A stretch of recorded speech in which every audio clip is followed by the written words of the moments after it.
Hi everyone, in this video I'm going to show you how to do a mount. Now there's various mounts you can do and I will do some more in the future, but the one I'm doing today is a white mount with a stroke. Now the technique I'm going to use is a technique that I've used for a long time for doing the borders on a 6x4. Now when I scan in a 6x4, what I will do is crop the image to take away the original border, and I'll use this technique to replace it. Now the technique itself is just making or resizing the canvas, and when you do that, Photoshop will use your background colour for the canvas extension colour. So it's always a good idea to make sure your background colour is set to the colour that you want your mount to be. I should also do an action to make it easier to apply this to other images in the future. So if you've not got your little action window or action pane showing, then just come up to Window, scroll down to Actions and click on Action. Now like I said, there's various ones you can do, and I will do some more in the future. So it's always a good idea to keep them in the same place, and to do that Photoshop allows us to create a set, and to do that you click on this little icon here, this little folder icon. It's going to ask for a name, so I'm going to type in mounts and landscape.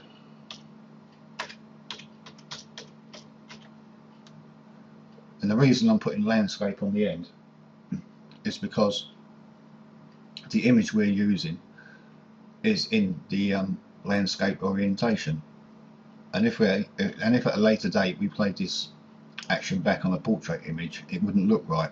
So we need to do separate ones for portraits, and we'll do them at some point. So now we need to do or create the action itself, and to do that we click on this little icon up here, create new action.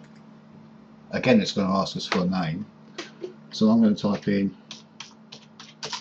white mount, and I'm going to put stroke at the end because it's a white mount with a stroke, and we click on record.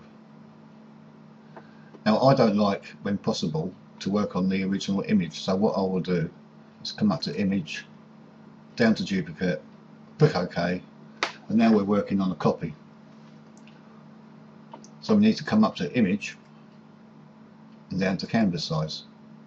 Now in the Canvas Size window we've got various units of measurement we can use. Now normally for a 6x4 I would use millimeters, and I would just type in 6 for the width and 6 for the height. But on these mounts, they are bigger than the border on a 6x4, so you would normally use centimeters or inches. But because we're doing this on as an action, and to give us flexibility of playing this back on images of various sizes, to keep everything in proportion, it's best to use percent. So then that means that whatever measurements we put in the width and the height, it's just a percentage of the image size.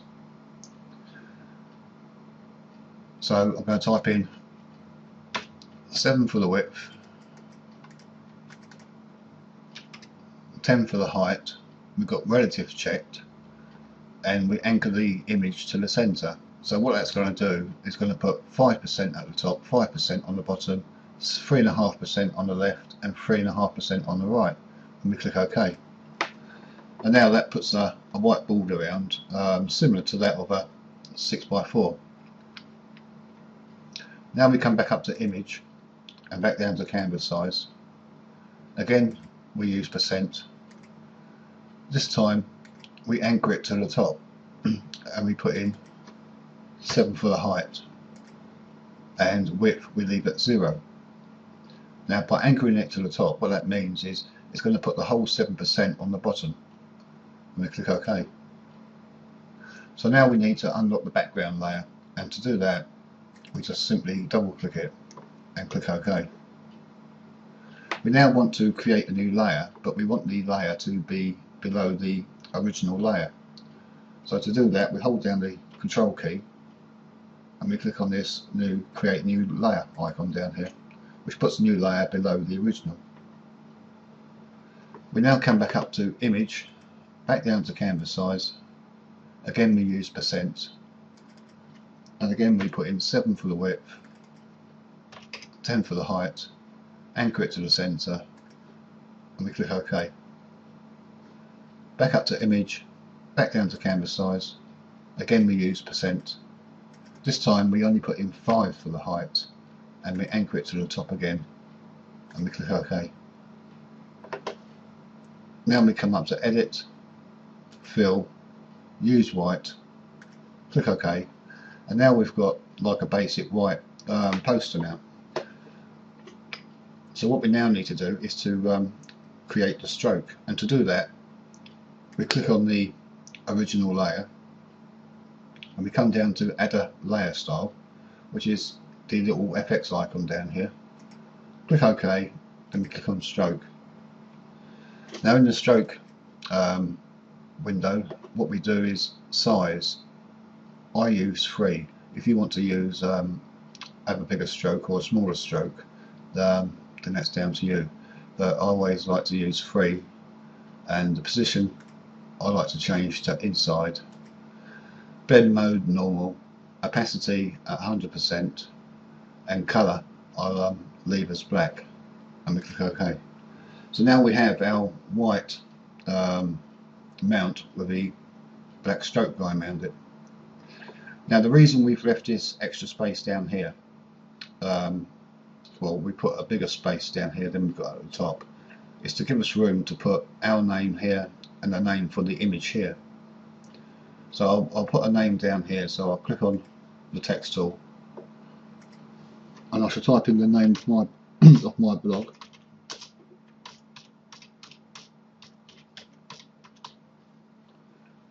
And OK that.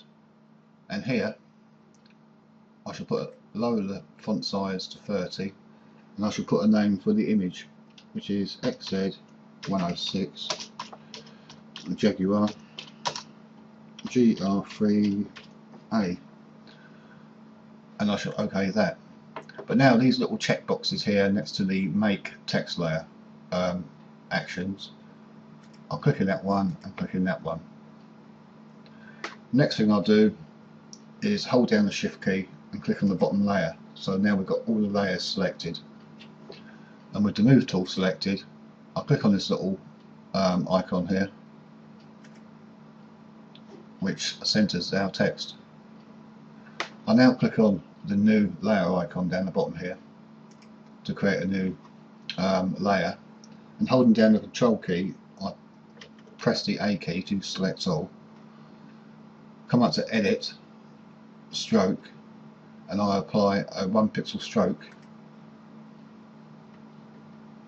holding down the control key, press D to deselect, and this layer here, the opacity I'll bring down to about 60%, and then we press stop on the, and we stop recording the action, and that's it, it's done. Right, now the reason if I find these, like these two elements here, these two parts of this action here, which is make text layer, the reason I toggled on the dialogue here by putting these clicking in these little check boxes is so that when the action gets down to the make text layer, it's going to stop and it's going to allow us to make changes. So on the name here, if we play this action back on a smaller image, then the font size is going to be too big. So it's going to allow us to change the font size, and likewise when it gets down to the title text layer, it's going to allow us to change the title, change the font size if we need to, and of course we can change the font color or the actual font itself. If you want to use a different font, you can change that. So what I will do is I'll play it on a smaller image. Here's a 6.3 megapixel image. If I click play, now as you can see the actual mount is in proportion to the size of the image, because we size the canvas in percentage, not in centimeters or inches. It's all in proportion to the size of the image. but the actual font size is too big, so we'll lower the font. I'll change that to 24 and I'll OK that. And again, the font size is too big, so I'll drop that down to 18 and I'll change the title